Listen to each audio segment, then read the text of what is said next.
జై తెలంగాణ. భారతదేశంలో సనాతనంగా గ్రామీణ ప్రాంతాల్లో అయినా పట్టణ ప్రాంతాల్లో అయినా ఏ చిన్న కార్యక్రమం చేసుకోవాలన్నా, ఏ చిన్న పనిముట్టు కావాలన్నా, ఒక పొలం దున్నాలన్నా, ఒక వంట వండాలన్నా, ఒక కుండలో నీళ్లు తెచ్చుకోవాలన్నా, ఏ చిన్న అంశం ఎక్కడ జరగాలన్నా విశ్వబ్రాహ్మణులు లేనటువంటి సమాజం పురోగతి చెందనిదని మనందరూ కూడా తెలుసు. విశ్వబ్రాహ్మణులు ఉండి, ఒక వడ్రంగి తమ్ముడు ఉండి, ఒక వడ్రంగి అన్న ఉండి, ఒక చక్రం చేస్తేనే తర్వాత ఆ చక్రం బండికైనా ఆ చక్రం అనేక ప్రగతి సాధించడానికి మనకు దోహదపడ్డటువంటి విషయం మనందరికీ తెలుసు. అదేవిధంగా ఒక కమ్మరి లేకపోతే అసలు రాజ్యాలు ఉండేవాళ్ళు లేరు అనేటటువంటి అనుమానం ఇప్పటిదాకా వస్తుంది.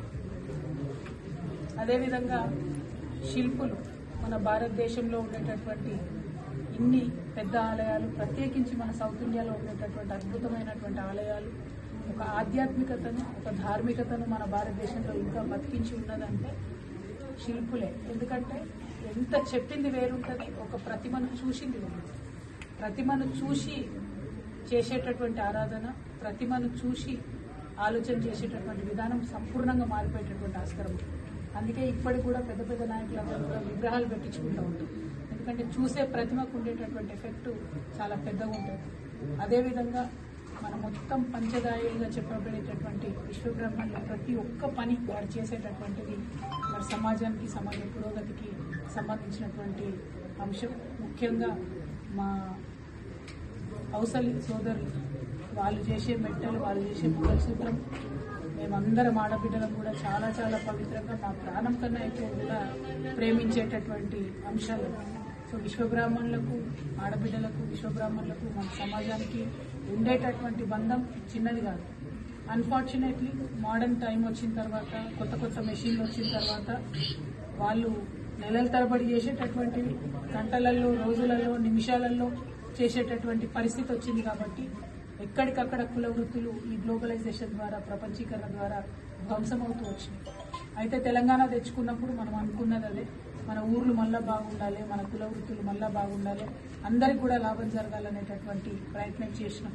ఈ 10 సంవత్సరాలలో అనేక మందికి మనము వారి వారి కుల వృత్తులను కాపాడడానికి ఎంతో ప్రయత్నం చేసినప్పటికీ కొంత విశ్వబ్రాహ్మణులు చివరి వరుసలో ఉండిపోయిన వాళ్ళకు ఫలాలు అందలేదనేటటువంటి బాధ వాళ్ళకున్నది. నేను ఇది 1 సంవత్సరం క్రితం కూడా చెప్పినాము.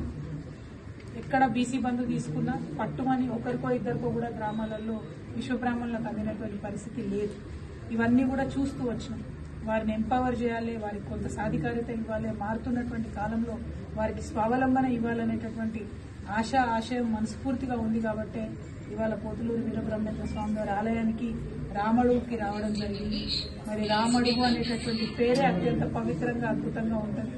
భగవంతుడు శ్రీరాముడు అడుగుపెట్టినటువంటి పేరు అంటారు. మరి కరీంనగర్లో ఇప్పుడు ఈ మండలంలో ఇక్కడ శిల్పులు కొంతమంది ఆనాటి కాకతీయ ప్రభువులు తీసుకొచ్చినటువంటి శిల్పి కుటుంబాలకు సంబంధించినటువంటి కొంతమంది ఇక్కడ ఉన్నారు కాబట్టి రావడం జరిగింది. మొత్తం మన తెలంగాణలోనే శిల్పి కుటుంబాలు చాలా తక్కువ ఉన్నాయి. అందులో ప్రత్యేకించి రామడుగులో కొందరు ఉన్నారు. కాబట్టి వారిని కలవడానికి, వారి వర్క్ షాప్స్ చూడడానికి రావడం జరిగింది. ఇక్కడ వర్క్ షాప్స్ ఇంతకుముందు చూసినాం. కాకపోతే ఎవరికి వాళ్ళు ప్రైవేట్ గా ల్యాండ్ తీసుకొని రెంట్ కట్టుకుంటా, లీజ్ కట్టుకుంటా వర్క్ షాప్ నడిపించుకుంటున్నారు. కేంద్ర ప్రభుత్వాలైనా, రాష్ట్ర ప్రభుత్వాలైనా ఎన్నడూ కూడా పట్టుమని ఒక రూపాయి గాని, ఒక పనిముట్టు గాని ఇచ్చినటువంటి పరిస్థితి దాఖలాలు కనబడలేదు. కాబట్టి ఇక్కడ ఉండేటటువంటి శిల్ప మిత్రులందరి తరఫున వారందరూ ఇచ్చినటువంటి మహావీరాచార్యులు, అదేవిధంగా నరేంద్రాచారి గారు, వీరందరూ ఇచ్చినటువంటి ఈ వినతి పత్రంలో ఉన్నటువంటి ప్రధాన అంశాలే నేను చెప్పదలుచుకున్నా. ముఖ్యంగా ఆంధ్రప్రదేశ్లో నెల్లూరు దగ్గర నుంచి కృష్ణశిల తీసుకొని వస్తారు. కాబట్టి ఇప్పుడు ఆంధ్ర తెలంగాణ విడిపోయిన తర్వాత ఆ శిల తీసుకొని వచ్చేటప్పుడు బార్డర్ దగ్గర వాళ్ళకి ఇబ్బంది అవుతా ఉంది. ఆ బార్డర్ ట్యాక్స్ లేకుండా, బార్డర్లో ఇబ్బంది లేకుండా ఆ శిల్పులు రాయి తెచ్చుకునేటటువంటి సత్వర పరిష్కారం చూపించాల్సినటువంటి బాధ్యత మొట్టమొదట ప్రభుత్వాల మీద ఉన్నది. దానికోసం తప్పకుండా జాగృతి తరఫున మేము ప్రయత్నం చేస్తామని ఈ సందర్భంగా తెలియజేస్తా ఉన్నాం. రెండవది, మనకు ఉన్నటువంటి కొన్ని శిల్పి కుటుంబాలు చాలా కొన్ని ఉన్నాయి కాబట్టి వారికి, వారి పిల్లలు లేకపోతే వారు కొంతమంది గ్రూప్గా మళ్ళీ కర్మాగారం పెట్టుకోవాలనుకునేటటువంటి సందర్భంలో తప్పకుండా ప్రభుత్వాలు భూమి లీజుకి ఇవ్వాలని చెప్పి, ఫ్రీగా లీజుకి ఇవ్వాలని చెప్పి నేను డిమాండ్ చేస్తా ఉన్నాను. అట్లానే పనిముట్లకు సంబంధించి కూడా వారికి సబ్సిడీ ఇవ్వాలి, అవకాశం ఉంటే ఉచితంగా ఇవ్వాలి. ఎందుకంటే ఎక్కువ సంఖ్యలో లేవు, తక్కువ ఉన్నాయి. కానీ ఇవాళ మీరు చూస్తున్నారు, ఏ ఊరు చూసినా అక్కడ ఒక గుడి నిర్మాణం అవుతుంది, ఏ ఊరు చూసినా అక్కడ ఏ వాడకట్లైనా గుడి నిర్మాణం అవుతుంది. కానీ మనం ఒకవేళ శిల్పులను సపోర్ట్ చేయకపోతే మళ్ళీ ఏ తమిళనాడు నుంచో కేరళ నుంచో ఈ శిల్పులను తెచ్చుకొని పని చేసుకోవాలి తప్పితే మన తెలంగాణలో మాత్రం ఎవరు మిగిలే పరిస్థితి కనబడటం లేదు. ఎందుకంటే పిల్లలందరూ కూడా చదువుకొని బయటకు వెళ్ళిపోతున్నారు, ఉద్యోగాల వెతుకులాట్లు వెళ్ళిపోతున్నారు తప్పితే కుల వృత్తిని కొనసాగించే పరిస్థితి లేదు. సో కొనసాగిస్తున్నటువంటి కొందరికైనా ప్రభుత్వం అండగా నిలబడాలని నేను ఆడబిడ్డగా మనస్ఫూర్తిగా నేను కోరుకుంటా ఉన్నాను. దానికోసం తప్పకుండా నా వంతు సహకారం అందిస్తానని చెప్పి నేను కోరుతా ఉన్నాను. మరి ఇవాళ ఇక్కడ ఉన్నటువంటి బ్రహ్మం గారి టెంపుల్ కూడా ఆనాడు ఒక 80-85 సంవత్సరాలదని చెప్తా ఉన్నాను. చాలా పవిత్రమైనటువంటి ఫీలింగ్ ఉంది ఇక్కడ రాగానే, అద్భుతంగా ఉన్నది. మరి ఇట్లాంటి కుల వృత్తులకు సపోర్ట్గా ఇదివరకు తెలంగాణలో మనము మన రజకులకు అట్లానే నాయి బ్రాహ్మణులకు ఫ్రీ కరెంట్ ఇచ్చుకున్నాం. శిల్పులకు వారు చేసేటటువంటి కార్ఖానాలకు కూడా ఫ్రీ కరెంట్ ఇచ్చుకుంటే బాగుంటుందని ఒక ఆలోచన ఉన్నది. వాళ్ళు చేసేటటువంటి పని ప్రత్యక్షంగా దగ్గరుండి నేను చూసినా మొత్తం దుమ్ములేస్తున్నారు.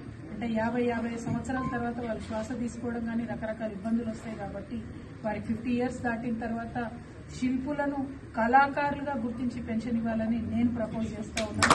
ఎందుకంటే వాళ్ళు నార్మల్ మనుషులు కాదు, ఆర్టిస్టులుగానే పరిగణించాలనేటటువంటి ఆలోచన నాకుంది. అట్లయితే పెన్షన్ కూడా కొంచెం ఎక్కువ వచ్చే ఆస్కారం ఉంటుంది, ప్రభుత్వాలకు కూడా సులువు అవుతుందని చెప్పి నేను భావిస్తా ఉన్నాను. ఆల్మోస్ట్ నేను అన్ని అంశాలను కూడా దగ్గరగా